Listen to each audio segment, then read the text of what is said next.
अलकलांबा ने रोपड़ थाने दे विच लगवाई हाज़री। केस दी file high court भेजे जाण करके फिलहाल जांच दे विच नहीं किया गया शामिल। अलकलांबा बोली, दिल्ली वालियां नूं खुश करन दे लई मैनूं बुलाया गया थाने। जल्दी दिल्ली कौमांतरी एयरपोर्ट तक जाणगियां पंजाब दीयां सरकारी बसां। ट्रांसपोर्ट मंत्री लालजीत सिंह भुल्लर ने किया दावा। पंजाब ट्रांसपोर्ट अते एयरपोर्ट अधिकारियों के विचाले बैठक तो बाद ऐलान। पायल तो आम आदमी पार्टी के विधायक मनविंदर सिंह ग्यासपुरा का SHO के नाल पिया पेचा है। SHO ने विधायक के खिलाफ लिखवाई DDR। विधायक के खिलाफ शिकायत करने वाला SHO लाइन हाजिर।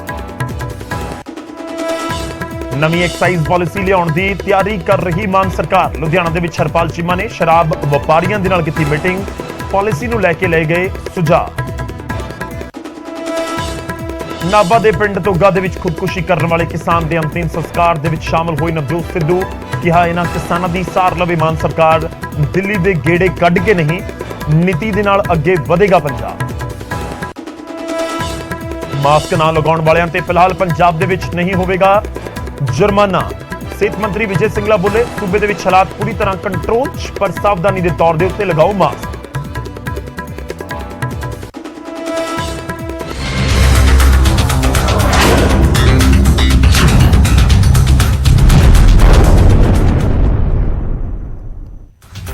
सत श्री अकाल, स्वागत है। गौरव शुक्ला मैं हाँ तुहाडे नाल हाज़र हाँ। फर्क तां पैंदा है लैके फर्क तां पैंदा दे विच अज पंजाब दी सियासत दा भी जिक्र होएगा ते उन्हां खबरां दा भी जिक्र होएगा जो सीधे तौर ते पंजाबियां नूं प्रभावित करदियां ने या तुहाडे लई जाननियां जरूरी ने। अज असीं शुरुआत करन जा रहे हां फतेहाबाद तो। फतेहाबाद दे विच हाई वोल्टेज ड्रामा वेखण नूं मिलिया, जिथे एक प्रेमी जोड़े नूं पिंड वासियां ने काबू कर लिया। ਤੇ ਫਿਰ ਸ਼ੁਰੂ ਹੋਈ ਛਿੱਤਰ ਪਰੇਡ।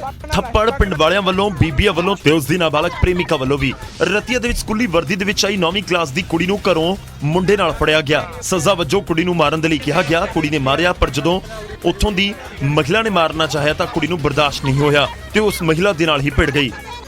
ਗੱਲ ਇੱਥੇ ਹੀ ਨਹੀਂ ਰੁਕੀ। ਕੁੜੀ ਨੇ ਹਾਈ ਵੋਲਟੇਜ ਡਰਾਮਾ ਵੀ ਕੀਤਾ ਤੇ ਆਪਣੇ ਦੇ ਉੱਤੇ ਰੇਤਾ ਪਾਇਆ ਤੇ ਪਿੰਡ ਵਾਲਿਆਂ ਨੂੰ ਵੀ ਖੂਬ ਸੁਣਾਈਆਂ। उस नौजवान भी जो पिंड वालियां ने कुछ कहना चाहा तो नौजवान ने पिंड वालियां भी धमकी दी।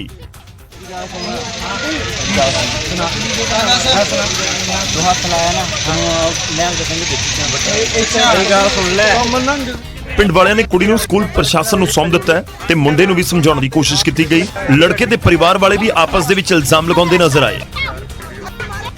हड़ौली तो आई है कि उत्थों ये बुला के ले जी स्कूल लगो ਇਹਦੇ ਵਿੱਚ ਜੀ ਇਹਦੀਆਂ ਭੂਆ ਮੁੰਡੇ ਦੀਆਂ ਭੂਆ ਜ਼ਿੰਮੇਵਾਰ ਨੇ, ਅਸੀਂ ਜ਼ਿੰਮੇਵਾਰ ਨਹੀਂ ਹੈਗੇ। ਅੱਛਾ,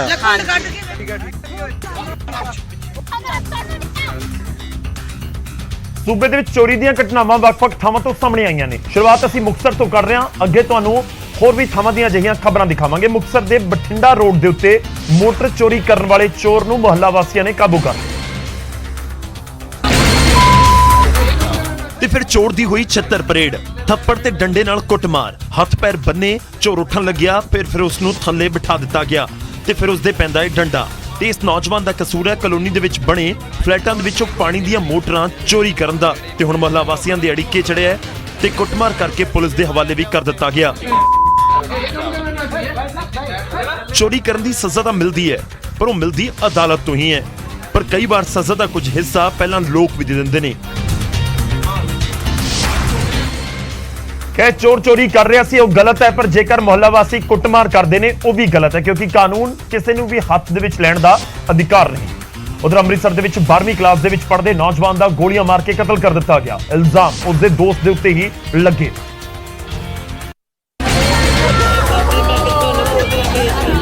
ਉੱਠ ਜਾ ਅਭੀ ਉੱਠ ਜਾ, ਭੈਣਾਂ ਰੋਂਦੀਆਂ ਕੁਰਲਾਉਂਦੀਆਂ ਆਵਾਜ਼ਾਂ ਮਾਰ ਰਹੀਆਂ ਨੇ ਕਿ ਅਭੀ ਉੱਠ ਜਾ। ਉਸ ਨੂੰ ਬੁਲਾ ਰਹੀਆਂ ਨੇ, ਪਰ ਉਹ ਨਹੀਂ ਉੱਠ ਰਿਹਾ क्योंकि उसदे गोली लगी है ते छर्रे लगे हुए ने। उसदी मौत हो चुकी है ते उसदे कतल दे इल्जाम भी उसदे दोस्त दे उत्ते लगे ने। मृतक दे परिवार मुताबिक उसदा दोस्त उसनूं घर तो बुला के लेके गया सी, पर जदों उन्हां दा बेटा घर परतिया तां लाश बन चुका सी। मेरे बेटे नूं रात नूं 7 वजे किसी बंदे ने बुला के खड़िया, घरों खड़िया वा। सानूं नहीं पता जी बाद दे विच उन्हां ने मारिया कि होर किसी ने मारिया वा। मैनूं नहीं पता भी मेरे पुत्त ने किते घरों चल जाना होना नहीं आ, ओहो ही लैके गया। परिवार का रो रो के बुरा हाल है, तो हमारी मां अपने जवान पुत के लिए इंसाफ मंग रही है।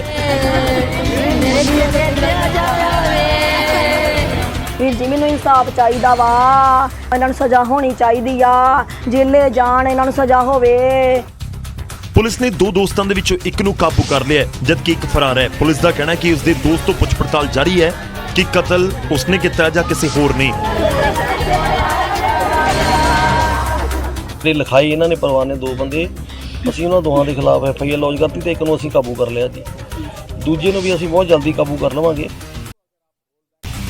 ਦੋਸਤਾਂ ਦੇ ਜਿੰਦ ਜਾਨ ਹੁੰਦੇ ਨੇ, ਪਰ ਜੇਕਰ ਇੱਕ ਦੋਸਤ ਹੀ ਆਪਣੇ ਦੋਸਤ ਦਾ ਕਤਲ ਕਰ ਦੇਵੇ ਜਾਂ ਉਸ ਦੇ ਉੱਤੇ ਇਲਜ਼ਾਮ ਲੱਗਣ ਫਿਰ ਫਰਕ ਤਾਂ ਪੈਂਦਾ ਹੈ।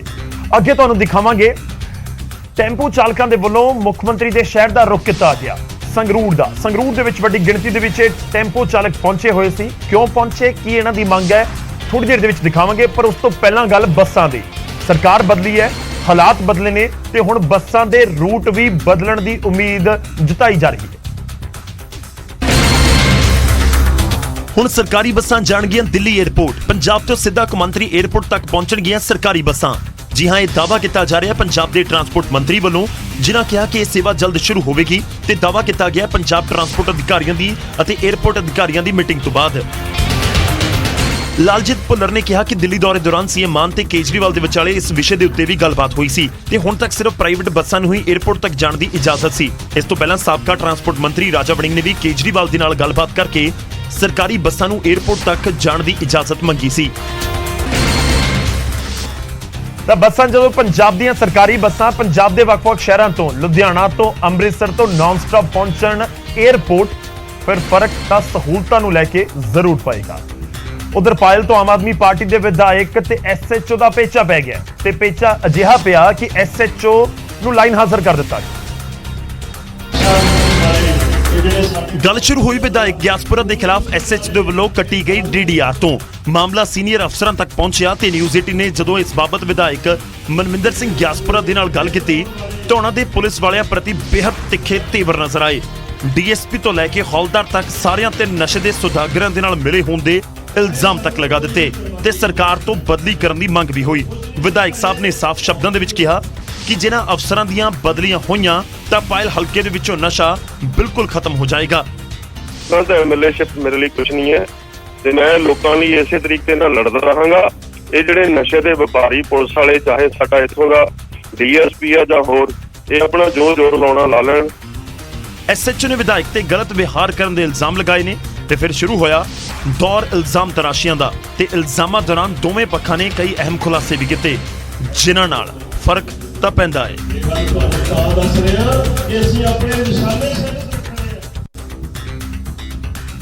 ਤਾਂ ਵਿਧਾਇਕ ਸਾਹਿਬ ਤੇ ਪੁਲਿਸ ਵਾਲਿਆਂ ਦੇ ਵਿਚਾਲੇ ਤਾਂ ਖਿੱਚੋਤਾਣ ਨਜ਼ਰ ਆ ਰਹੀ ਹੈ, ਪਰ ਕੀ ਵਾਕਈ ਸਾਰੇ ਜਿਹੜੇ ਅਧਿਕਾਰੀ ਨੇ ਪੁਲਿਸ ਦੇ ਉਹਨਾਂ ਦੇ ਤਬਾਦਲੇ ਹੋ ਜਾਣਗੇ ਤੇ ਕੀ ਵਾਕਈ ਹੀ ਅਫਸਰਾਂ ਦੇ ਤਬਾਦਲਿਆਂ ਦੇ ਨਾਲ ਨਸ਼ੇ ਦਾ ਪੂਰਾ ਜਿਹੜਾ ਨੈਕਸਸ ਹੈ ਉਹ ਤੋੜ ਦਿੱਤਾ ਜਾਏਗਾ? ਸਵਾਲ ਵੱਡਾ ਹੈ। ਪਰ ਇਸ ਸਭ ਦੇ ਵਿਚਾਲੇ ਗੱਲ ਕਰਾਂਗੇ ਗੱਡੀ ਦੀ। ਜੀ ਹਾਂ, ਜੋ ਸਾਬਕਾ ਮੰਤਰੀ ਦੇ ਕੋਲ ਹੈ, ਸੂਬੇ ਦੇ ਸਾਬਕਾ ਉਪ ਮੁੱਖ ਮੰਤਰੀ ਸੁਖਜਿੰਦਰ ਸਿੰਘ ਰੰਧਾਵਾ ਤੋਂ ਮੰਤਰੀ ਵਾਲੀ ਗੱਡੀ ਵਾਪਸ ਮੰਗੀ ਗਈ ਤੇ ਬਕਾਇਦਾ ਵਿਭਾਗ ਦੇ ਵੱਲੋਂ ਰੰਧਾਵਾ ਦੇ ਨਾਮ ਤੇ ਇੱਕ ਨੋਟਿਸ ਵੀ ਜਾਰੀ ਕਰ ਦਿੱਤਾ ਗਿਆ ਤੇ ਕਿਹਾ ਗਿਆ ਕਿ ਜਿਹੜੀ ਤੁਹਾਡੇ ਕੋਲ ਇਨੋਵਾ ਕ੍ਰਿਸਟਾ ਗੱਡੀ ਹੈ ਉਹ ਮੰਤਰੀਆਂ ਦੇ ਲਈ ਹੈ, ਵਾਪਸ ਵਿਭਾਗ ਨੂੰ ਹੁਣ ਹੈਂਡਓਵਰ ਕਰ ਦਿੱਤੀ ਜਾਵੇ। ਇਹ ਨੋਟਿਸ ਟਰਾਂਸਪੋਰਟ ਵਿਭਾਗ ਦੇ ਵੱਲੋਂ ਜਾਰੀ ਕੀਤਾ ਗਿਆ ਤੇ ਕਿਹਾ ਗਿਆ ਕਿ ਗੱਡੀ ਨੰਬਰ PB 65BA 1504 ਗੱਡੀ ਵਾਪਸ ਕੀਤੀ ਜਾਵੇ।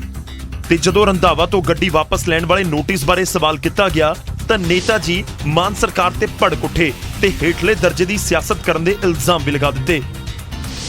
ਮੈਂ ਗੱਡੀ ਮੇਰੀ ਆਪਣੀ ਹੈ ਤੇ ਉਹਨੂੰ ਜੋ ਕੀਤਾ ਤੇ ਆ ਪਿਓ ਤੁਹਾਡਾ ਇਹਨਾਂ ਦੇ ਸਾਹਮਣੇ ਖੜਾ ਰਹਿੰਦਾ, ਮੈਨੂੰ ਹੀ ਭੇਜ ਦਿੰਦੇ, ਟੈਲੀਫੋਨ ਕਰ ਦਿੰਦੇ ਕਰਦੇ ਵੀ ਇਸ ਕਰਕੇ ਇਹੋ ਜਿਹੀ ਘਟੀਆ ਪੋਲਿਟਿਕਸ ਔਰ ਥਰਡ ਕਲਾਸ ਪੋਲਿਟਿਕਸ। ਇੱਕ ਮੈਂ ਕਹਿਣੀ ਚਾਹੁੰਦਾ ਕਿ ਭਗਵੰਤ ਮਾਨ ਪੋਲੀਟੀਕਲ ਬੰਦਿਆਂ ਨੂੰ ਇੰਨਾ ਡੀਗ੍ਰੇਡ ਕਰ ਦਿਆ।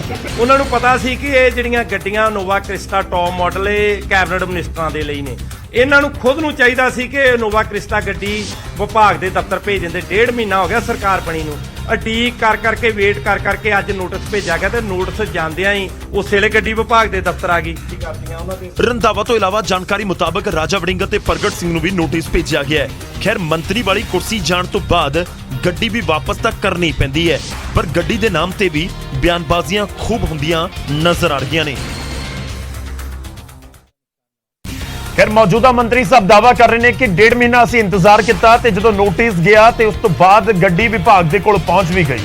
ਮਤਲਬ ਸਾਫ਼ ਹੈ ਕਿ ਨੋਟਿਸ ਜਾਰੀ ਹੋਣ ਨਾਲ ਫਰਕ ਤਾਂ ਪੈਂਦਾ ਹੈ। ਉਧਰ ਸੂਬੇ ਭਰ ਤੋਂ ਟੈਂਪੂ ਚਾਲਕਾਂ ਨੇ ਮੁੱਖ ਮੰਤਰੀ ਦੇ ਸ਼ਹਿਰ ਸੰਗਰੂਰ ਦਾ ਰੁਖ ਕੀਤਾ ਤੇ ਜ਼ਬਰਦਸਤ ਪ੍ਰਦਰਸ਼ਨ ਕੀਤਾ।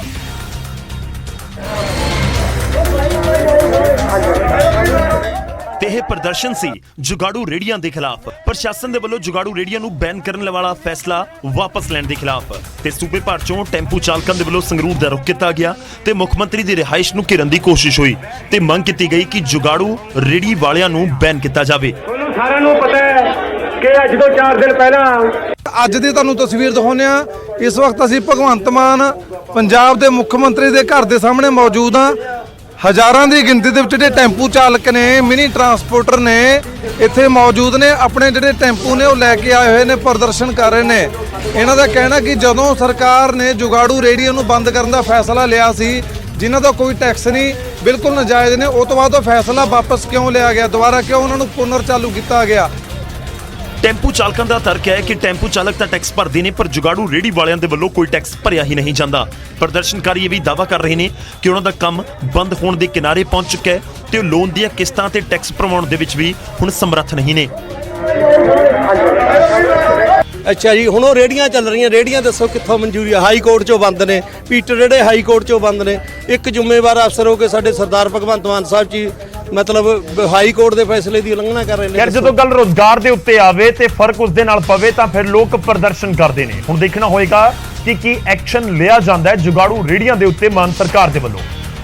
ਅੱਗੇ ਵਧਦੇ ਤੇ ਥੋੜੀ ਦੇਰ ਦੇ ਵਿੱਚ ਤੁਹਾਨੂੰ ਦਿਖਾਵਾਂਗੇ ਕਿ ਜ਼ਿੰਦਾ ਹੋਣ ਦੇ ਲਈ ਵੀ ਸਬੂਤ ਦੇਣਾ ਪੈ ਰਿਹਾ ਹੈ। ਜੀ ਹਾਂ, 9 ਲੋਕ ਅਜਿਹੇ ਜਿਨ੍ਹਾਂ ਨੂੰ ਸਰਕਾਰੀ ਕਾਗਜ਼ਾਂ ਦੇ ਵਿੱਚ ਮਰਿਆ ਹੋਇਆ ਐਲਾਨ ਦਿੱਤਾ ਗਿਆ ਤੇ ਉਹ ਅਫਸਰਾਂ ਦੇ ਤੇ ਦਫ਼ਤਰਾਂ ਦੇ ਗੇੜੇ ਕੱਢ ਰਹੇ ਨੇ ਤੇ ਕਹਿ ਰਹੇ ਨੇ ਕਿ ਅਸੀਂ ਜ਼ਿੰਦਾ ਹਾਂ, ਪਰ ਦੇਣੇ ਪੈ ਰਹੇ ਨੇ ਕਾਗਜ਼ ਆਪਣੇ ਜ਼ਿੰਦਾ ਹੋਣ ਦੇ ਸਬੂਤ ਦੇ। ਕਿੱਥੋਂ ਦੀ ਖਬਰ ਹੈ, ਇਹ ਕੌਣ ਲੋਕ ਨੇ, ਥੋੜੀ ਦੇਰ ਦੇ ਵਿੱਚ ਦੱਸਾਂਗੇ। ਪਰ ਉਸ ਤੋਂ ਪਹਿਲਾਂ ਗੱਲ ਚੋਰੀ ਦੀ।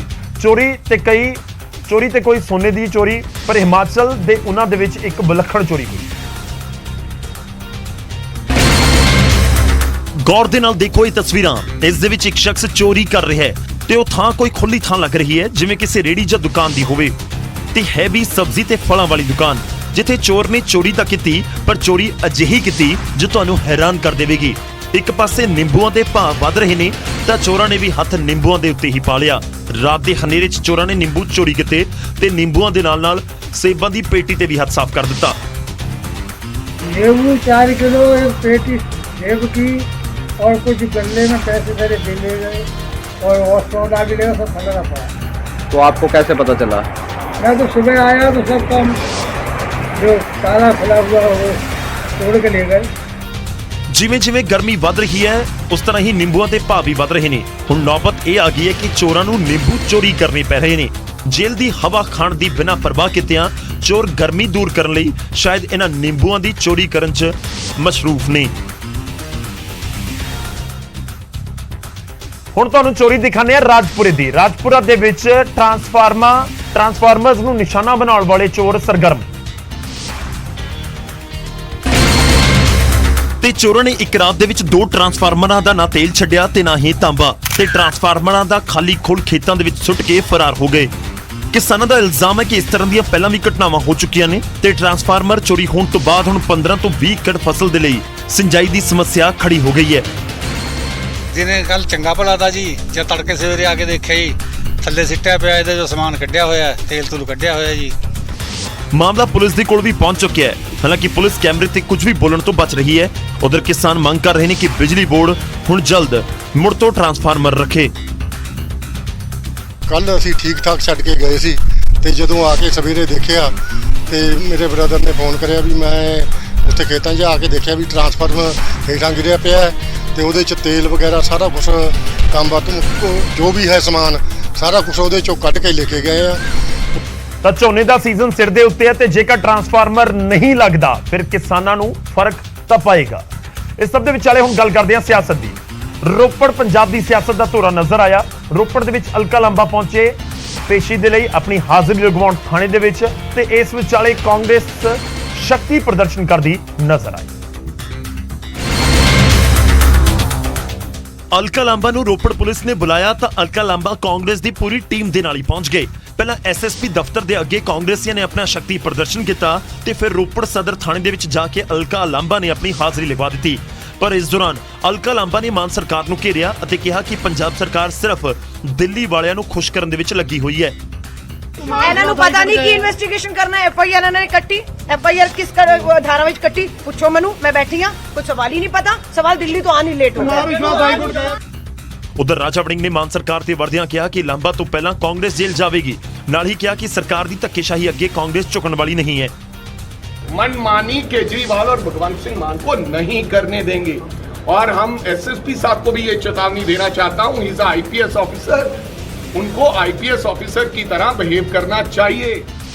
आम आदमी पार्टी ते कांग्रेस हमलावर है ते आम आदमी पार्टी भी कांग्रेस ਨੂੰ ਜਵਾਬ ਦੇ ਰਹੀ ਹੈ। ਹਰਪਾਲ ਚੀਮਾ ਦਾ ਕਹਿਣਾ ਹੈ ਕਿ ਕਾਨੂੰਨ ਆਪਣਾ ਕੰਮ ਕਰ ਰਿਹਾ ਹੈ, ਸੋ ਕੰਮ ਕਰਨ ਦੇਣਾ ਚਾਹੀਦਾ ਹੈ।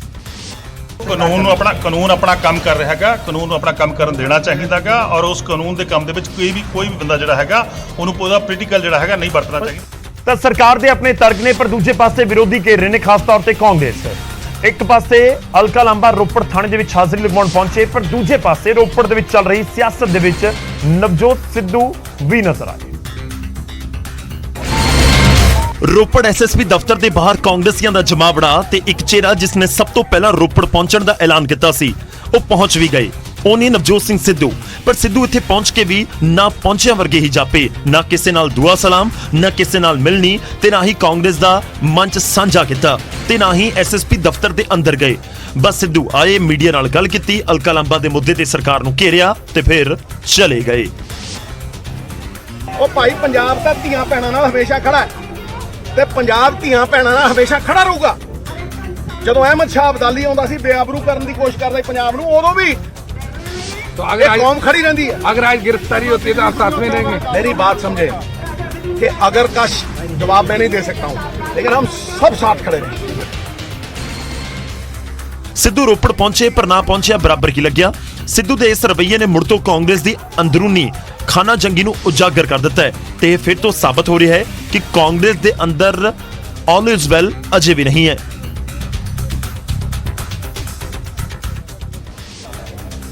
ਖੈਰ ਰੋਪੜ ਦੇ ਵਿੱਚ ਦੋ ਹੀ ਜਿਹੜੇ ਸ਼ਖਸ ਨੇ ਉਹਨਾਂ ਦੀ ਖੂਬ ਚਰਚਾ ਹੋਈ, ਇੱਕ ਅਲਕਾ ਲਾਂਬਾ ਤੇ ਦੂਜੇ ਨਵਜੋਤ ਸਿੰਘ ਸਿੱਧੂ। ਸਿੱਧੂ ਪਹੁੰਚੇ ਥੋੜੀ ਦੇਰ ਦੇ ਲਈ, ਪਰ ਉੱਥੋਂ ਜਦੋਂ ਚਲੇ ਗਏ ਤਾਂ ਫਿਰ ਚਰਚਾ ਦੇ ਵਿੱਚ ਜ਼ਰੂਰ ਆ ਗਏ। ਉਧਰ ਮੁਕਤਸਰ ਦੇ ਵਿੱਚ ਵੈਨ ਚਾਲਕਾਂ ਨੇ ਪ੍ਰਦਰਸ਼ਨ ਕੀਤਾ ਤੇ ਪ੍ਰਦਰਸ਼ਨਕਾਰੀ ਪ੍ਰਦਰਸ਼ਨ ਕਰਦੇ ਕਰਦੇ ਵੜ ਗਏ ਵਿਧਾਇਕ ਦੇ ਘਰ ਦੇ ਵਿੱਚ। ਵਿਧਾਇਕਾਂ ਦੀ ਸੁਰੱਖਿਆ ਰੱਬ ਭਰੋਸੇ, ਕੌਣ ਕਰੇਗਾ ਵਿਧਾਇਕਾਂ ਦੀ ਸੁਰੱਖਿਆ? ਵਿਧਾਇਕ ਦੇ ਘਰ ਨਾ ਕੋਈ ਸੁਰੱਖਿਆ ਤੇ ਨਾ ਹੀ ਵਿਧਾਇਕ ਸਾਹਿਬ ਖੁਦ। ਤੇ ਵਿਧਾਇਕ ਦੇ ਘਰ ਜੋ ਨੇ ਉਹਨੇ ਪ੍ਰਦਰਸ਼ਨਕਾਰੀ। ਤਸਵੀਰਾਂ ਮੁਕਤਸਰ ਦੇ ਵਿਧਾਇਕ ਜਗਦੀਪ ਸਿੰਘ ਕਾਕਾ ਬਰਾੜ ਦੇ ਘਰ ਦੀਆਂ ਨੇ, ਜਿੱਥੇ 100 ਤੋਂ ਵੱਧ ਵੈਨ ਚਾਲਕ ਪ੍ਰਦਰਸ਼ਨਕਾਰੀ ਵਿਧਾਇਕ ਦੇ ਘਰ ਦੇ ਵਿੱਚ ਹੀ ਵੜ ਗਏ ਅਤੇ ਫਿਰ ਪ੍ਰਦਰਸ਼ਨ ਕੀਤਾ। ਸੋ ਸਾਡੀ ਹੱਥ ਬੰਨ ਕੇ ਇਹੀ ਐਮਐਲਏ ਸਾਹਿਬ ਨੂੰ ਬੇਨਤੀ ਆ ਵੀ ਅਸੀਂ ਅੱਜ ਤੁਹਾਡੇ ਦਰ ਤੇ ਫਰਿਆਦ ਲੈ ਕੇ ਆਏ ਆ। ਸਾਡੀਆਂ ਜਿਹੜੀਆਂ ਗੱਡੀਆਂ ਬੌਂਡ ਹੋਈਆਂ ਉਹ ਛਡਾਓ, ਜਿਹੜੇ ਸਾਡੇ ਚਲਾਨ ਹੋਏ ਆ ਉਹ ਸਾਡੇ ਮਾਫ ਕੀਤੇ ਜਾਣ। ਸਾਡੇ ਨਾਲ ਬੈਠ ਕੇ ਗੱਲਬਾਤ ਕਰੋ, ਜਿੰਨਾ ਕੁ ਹੋਇਆ ਅਸੀਂ ਉਹਨਾਂ ਕੁ ਜਿਹੜਾ ਇਹਨਾਂ ਦਾ ਸੇਫਟੀ ਵਾਹਨ ਕਾਨੂੰਨ ਆ ਉਹਦੇ ਮੁਤਾਬਕ ਅਸੀਂ ਚੱਲਾਂਗੇ। ਪ੍ਰਦਰਸ਼ਨਕਾਰੀ ਐਸਡੀਐਮ ਤੇ ਸਕੂਲਾਂ ਦੀਆਂ ਵੈਨਾਂ ਦੇ ਚਲਾਨ ਕੱਟਣ ਤੋਂ ਨਾਰਾਜ਼ ਹੋ ਕੇ ਪ੍ਰਦਰਸ਼ਨ ਕਰ ਰਹੇ ਸਨ, ਪਰ ਵਿਧਾਇਕ ਦੇ ਘਰ ਦੇ ਵਿੱਚ ਸੁਰੱਖਿਆ ਨਾ ਹੋਣ ਤੇ ਹੀ ਸਵਾਲ ਖੜੇ ਹੋ ਗਏ। ਲੋਕਾਂ ਦੇ ਵੱਲੋਂ ਚੁਣੇ ਨੁਮਾਇੰਦਿਆਂ ਦੇ ਘਰ ਪ੍ਰਦਰਸ਼ਨ ਕਰਨਾ ਤੇ ਇਸ ਤਰ੍ਹਾਂ ਵੜਨ ਨਾਲ ਫਰਕ ਤਾਂ ਪੈਂਦਾ ਹੈ।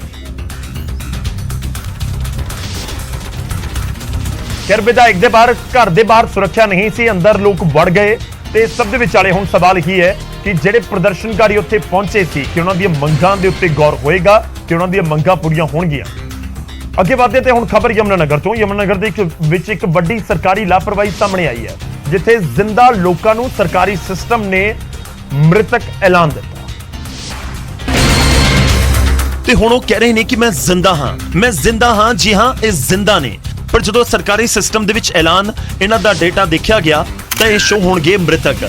ਸਰਕਾਰੀ ਕਾਗਜ਼ਾਂ ਦੇ ਵਿੱਚ ਮ੍ਰਿਤਕ ਪਰ ਜ਼ਿੰਦਾ। ਜੋਤ ਵਰਮਾ ਦਾ ਕਹਿਣਾ ਕਿ ਮੈਨੂੰ ਜ਼ਿੰਦਾ ਸਾਬਤ ਕਰਨ ਦੇ ਲਈ ਦਫ਼ਤਰਾਂ ਦੇ ਚੱਕਰ ਮਾਰਨੇ ਪੈ ਰਹੇ ਨੇ, ਨਾਲ ही सुनवाई कोई हो ही नहीं रही।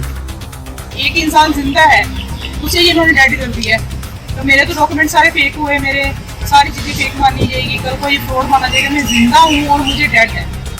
उधर ਜਦੋਂ ਇਸ ਮਾਮਲੇ ਦੇ ਵਿੱਚ ਏਡੀਸੀ ਯਮੁਨਾਨਗਰ ਦੇ ਨਾਲ ਗੱਲ ਕੀਤੀ ਗਈ ਤਾਂ ਉਹਨਾਂ ਨੇ ਪੜਤਾਲ ਕਰਕੇ ਗਲਤੀ ਸੁਧਾਰ ਲਈ ਜਾਵੇਗੀ ਤੇ ਕਹਿ ਕੇ ਪੱਲਾ ਛੁਡਾ ਲਿਆ। तो इसमें उन्होंने ये एप्लीकेंट की तरफ से ही हो सकता है कोई ऐसा डॉक्यूमेंट दे दिया जो डिसीज्ड का ना हो के उसके नॉमिनी का हो, इसलिए वो नॉमिनी के उनके पैसे तो जेन्युइन उनके अकाउंट में आ गए। लेकिन जब इसको PPP के साथ जोड़ा गया और वो आधार कार्ड जो था वो नॉमिनी का था, ना कि वो डिसीज्ड का था, इसलिए उनके नाम जो है उसको डेड घोषित कर दिया गया, या डेड दिखा रहे हैं पोर्टल पे। सिस्टम ਦੀ ਕੁਤਾਹੀ ਕਾਰਨ 9 ਲੋਕ ਮ੍ਰਿਤਕ ਐਲਾਨ ਦਿੱਤੇ ਗਏ ਤੇ ਉਹ ਆਪਣੇ ਆਪ ਨੂੰ ਜਿਉਂਦਾ ਸਾਬਤ ਕਰਨ ਦੇ ਲਈ ਸਰਕਾਰੀ ਦਫ਼ਤਰਾਂ ਦੇ ਚੱਕਰ ਮਾਰ ਰਹੇ ਨੇ। ਪਰ ਜਦੋਂ ਜ਼ਿੰਦਾ ਲੋਕ ਸਰਕਾਰੀ ਕਾਗਜ਼ਾਂ ਦੇ ਵਿੱਚ ਮੁਰਦੇ ਹੋ ਜਾਣ ਫਿਰ ਫਰਕ ਤਾਂ ਪੈਂਦਾ ਹੈ। ਮਾਮਲਾ ਲਾਜ਼ਮੀ ਤੌਰ ਤੇ ਹੈਰਾਨ ਕਰਨ ਵਾਲਾ ਹੈ ਕਿ ਲੋਕ ਸਰਕਾਰੀ ਦਫ਼ਤਰਾਂ ਦੇ ਵਿੱਚ ਚੱਕਰ ਕੱਢਦੇ ਨੇ ਆਪਣੇ ਕੰਮ ਕਰਵਾਉਣ ਦੇ ਲਈ, ਪਰ ਇਹ 9 ਲੋਕ ਤੇ ਉਹਨਾਂ ਦੇ ਪਰਿਵਾਰ ਚੱਕਰ ਕੱਢ ਰਹੇ ਨੇ ਇਹ ਦੱਸਣ ਦੇ ਲਈ ਕਿ ਅਸੀਂ ਜਿਉਂਦੇ ਹਾਂ। ਉਧਰ ਜਲੰਧਰ ਪੁਲਿਸ ਨੇ ਮੋਬਾਈਲ ਵਾਲੇ ਅਤੇ ਨਸ਼ਾ ਸਪਲਾਈ ਕਰਨ ਵਾਲੇ ਗਿਰੋਹ ਦਾ ਪਰਦਾਫਾਸ਼ ਕੀਤਾ ਤੇ ਮੁਲਜ਼ਮਾਂ ਦੇ ਕੋਲੋਂ ਇਹ ਮੋਬਾਈਲ ਫੋਨ ਵੀ ਬਰਾਮਦ ਕੀਤੇ ਗਏ ਨੇ। ਜੇਕਰ ਤੁਹਾਡਾ ਫੋਨ ਵੀ ਚੋਰੀ ਹੋਇਆ ਜਾਂ ਕੋਈ ਖੋ ਕੇ ਲੈ ਗਿਆ ਤਾਂ ਧਿਆਨ ਦੇ ਨਾਲ ਦੇਖੋ ਇਹਨਾਂ ਫੋਨਸ ਨੂੰ, ਇਹਨਾਂ ਤਸਵੀਰਾਂ ਨੂੰ। ਸ਼ਾਇਦ ਤੁਹਾਡਾ ਵੀ ਫੋਨ ਇਸ ਦੇ ਵਿੱਚ ਹੋਵੇ। ਕੁਝ ਨਾਰਮਲ ਫੋਨ ਨੇ, ਕੁਝ ਸਮਾਰਟਫੋਨ ਨੇ ਤਾਂ ਕੁਝ ਤਾਂ ਟੈਬਸ ਵੀ ਨਜ਼ਰ ਆ ਰਹੀਆਂ ਨੇ। ਇਹਨਾਂ ਫੋਨਸ ਦੀ ਕੁੱਲ ਗਿਣਤੀ ਹੈ 27। ਖੈਰ ਫੋਨਾਂ ਸਣੇ ਪੁਲਿਸ ਨੇ ਮੁਲਜ਼ਮ ਨੂੰ ਕਾਬੂ ਕਰ ਲਿਆ ਤੇ ਪੁਲਿਸ ਮੁਤਾਬਕ ਸੌਰਵ ਨਾਮ ਦਾ ਮੁਲਜ਼ਮ ਨਸ਼ੇ ਦਾ ਆਦੀ ਵੀ ਹੈ ਤੇ ਨਸ਼ੇ ਦਾ ਸਪਲਾਇਰ ਵੀ, ਤੇ ਪਿਛਲੇ ਸਾਲ ਵੀ ਮੁਲਜ਼ਮ ਨੂੰ ਨਸ਼ਾ ਤਸਕਰੀ ਦੇ ਇਲਜ਼ਾਮਾਂ 'ਚ ਕਾਬੂ ਕੀਤਾ ਗਿਆ ਸੀ। ਨੇ ਇੱਕ ਦੋਸ਼ੀ ਨੂੰ ਗ੍ਰਿਫਤਾਰ ਕੀਤਾ ਜਿਸ ਦੇ ਕੋਲੋਂ 27 ਜਿਹੜੇ ਆ ਮੋਬਾਈਲ ਸਨੈਚਿੰਗ ਦੇ ਜਿਹੜੇ ਵੱਖ-ਵੱਖ ਜਗ੍ਹਾ ਤੋਂ ਹੋਏ ਜਿਹੜੇ ਉਹ ਰਿਕਵਰ ਹੋਏ ਆ ਤੇ ਪਲੱਸ ਉਹਦੇ ਕੋਲੋਂ 12 ਗ੍ਰਾਮ ਜਿਹੜੀ ਹੈ ਹੈਰੋਇਨ ਮਿਲੀ, ਜੋ ਇਹ ਖੁਦ ਐਡਿਕਟ ਹੈ। ਪੁਲਿਸ ਨੂੰ ਲੁੱਟਾਂ ਖੋਹਾਂ ਦੀਆਂ ਵਾਰਦਾਤਾਂ ਤੇ ਕੁਝ ਲਗਾਮ ਲੱਗਣ ਦੀ ਉਮੀਦ ਹੈ, ਪਰ ਪਹਿਲਾਂ ਵੀ ਕਾਰਵਾਈ ਹੋਣ ਦੇ ਬਾਵਜੂਦ ਮੁਲਜ਼ਮਾਂ ਵੱਲੋਂ ਮੁੜ ਵਾਰਦਾਤ ਨੂੰ ਅੰਜਾਮ ਦੇਣਾ ਚਿੰਤਾ ਦਾ ਵਿਸ਼ਾ ਹੈ। ਹੁਣ ਅੱਗੇ ਵਧਦੇ ਹਾਂ, ਅਗਲੀ ਖਬਰ ਬਠਿੰਡਾ ਤੋਂ ਹੈ। ਬਠਿੰਡਾ ਦੇ ਵਿੱਚ ਪਨਗ੍ਰੇਨ ਕਣਕ ਦੇ ਗੋਦਾਮ ਦੇ ਵਿੱਚ ਭਿਆਨਕ ਅੱਗ ਲੱਗ ਗਈ, ਜਿਸ ਦੇ ਨਾਲ ਵੱਡੀ ਮਾਤਰਾ ਦੇ ਵਿੱਚ ਕਣਕ ਦੀਆਂ ਬੋਰੀਆਂ ਨੁਕਸਾਨੀਆਂ ਗਈਆਂ। ਤਬਾਹੀ ਦੀਆਂ ਤਸਵੀਰਾਂ, ਸੜੀਆਂ ਹੋਈਆਂ ਬੋਰੀਆਂ ਤੇ ਵਿਖਰੀ ਹੋਈ ਕਣਕ। ਤਸਵੀਰਾਂ ਬਠਿੰਡਾ 'ਚ ਕਣਕ ਗੋਦਾਮ ਦੀਆਂ ਨੇ ਜਿੱਥੇ ਅੱਗ ਲੱਗ ਗਈ ਤੇ ਇਸ ਅੱਗ ਨੇ ਕਰੀਬ 12000 ਬੋਰੀਆਂ ਨੂੰ ਆਪਣੀ ਲਪੇਟ ਦੇ ਵਿੱਚ ਲੈ ਲਿਆ। ਇਹ ਤਾਂ ਦੁਪਹਿਰੇ ਲੇਬਰ ਰੋਟੀ ਖਾਣ ਬੈਠੀ ਹੈਗੀ ਤੇ ਉਸ ਤੋਂ ਬਾਅਦ ਸਾਨੂੰ ਇੱਕਦਮ ਮੁੰਡੇ ਨੇ ਦੱਸਿਆ ਜਿਹੜਾ ਝਾੜੂ ਮਾਰਦਾ ਹੈਗਾ ਵੀ ਆ ਧੂੰਆਂ ਆ ਰਿਹਾ ਹੈਗਾ। ਉਹ ਦੇਖਦੇ ਜਿਹੜੀ ਅੱਗ ਇੰਨੀ ਫੈਲ ਗਈ। ਇੱਕ ਲਾਈਟ ਨਾ ਹੋਣ ਕਰਕੇ ਪਾਣੀ ਦਾ ਮੰਨ ਲਓ ਹੈ ਨਹੀਂ ਸੀਗੀ, ਪਾਈਪ ਨਹੀਂ ਚੱਲ ਰਹੀ ਸੀ, ਫਿਰ ਕੈਂਪਰਾਂ ਉੱਪਰ ਨਾਲ ਪਾਣੀ ਪਾਇਆ, 6 ਚੱਕਿਆਂ ਨੂੰ ਲਗਭਗ ਅੱਗ ਪੈ ਗਈ। ਅੱਗ ਬੁਝਾਊ ਦਸਤੇ ਦੀਆਂ ਗੱਡੀਆਂ ਨੇ ਅੱਗ ਦੇ ਉੱਤੇ ਕਾਬੂ ਤਾਂ ਪਾ ਲਿਆ, ਪਰ ਹਜ਼ਾਰਾਂ ਕੁਇੰਟਲ ਕਣਕ ਸੜ ਕੇ ਸੁਆਹ ਹੋ ਗਈ। ਹੁਣ ਵੈਸੇ ਕੁੱਲ ਮਿਲਾ ਕੇ ਤਾਂ ਅੱਗ ਦੇ ਉੱਤੇ ਕਾਬੂ ਹੀ ਹੈ। 4 ਚੱਕਿਆਂ ਦੀ ਅੱਗ ਲੱਗੀ ਹੋਈ ਸੀ। ਅੱਗ ਲੱਗਣ ਦੇ ਕਾਰਨ ਤਾਂ ਇਹ ਜਿਹੜੇ ਇੱਥੇ ਸੀ ਪਨਗ੍ਰੇਨ ਦੇ ਮੁਲਾਜ਼ਮ ਜਾਂ ਕੋਈ ਲੇਬਰ ਸੀ ਇਹ ਦੱਸ ਸਕਦੇ ਆ। ਖੈਰ ਜੋ ਅਨਾਜ ਲੋਕਾਂ ਦੇ ਢਿੱਡ ਦੇ ਵਿੱਚ ਜਾਣਾ ਚਾਹੀਦਾ ਸੀ ਉਹ ਅਨਾਜ ਇਸ ਤਰੀਕੇ ਨਾਲ ਅੱਗ ਦੀ ਭੇਂਟ ਚੜ ਗਿਆ ਤਾਂ ਲਾਪਰਵਾਹੀ ਸਾਫ਼ ਤੌਰ ਤੇ ਕਿਤੇ ਨਾ ਕਿਤੇ ਅਫਸਰਾਂ ਦੀ ਵੀ ਨਜ਼ਰ ਆਉਂਦੀ ਹੈ। ਖੈਰ ਜਦੋਂ ਇਸ ਤਰੀਕੇ ਨਾਲ ਅਨਾਜ ਦੀ ਬਰਬਾਦੀ ਹੋਵੇ ਉਸ ਨਾਲ ਫਰਕ ਤਾਂ ਪੈਂਦਾ ਹੈ। ਫਿਲਹਾਲ ਮੈਨੂੰ ਇਜਾਜ਼ਤ ਦਿਓ, ਤੁਸੀਂ ਬਣੇ ਰਹੋ ਨਿਊਜ਼ 18 ਪੰਜਾਬ ਦੇ।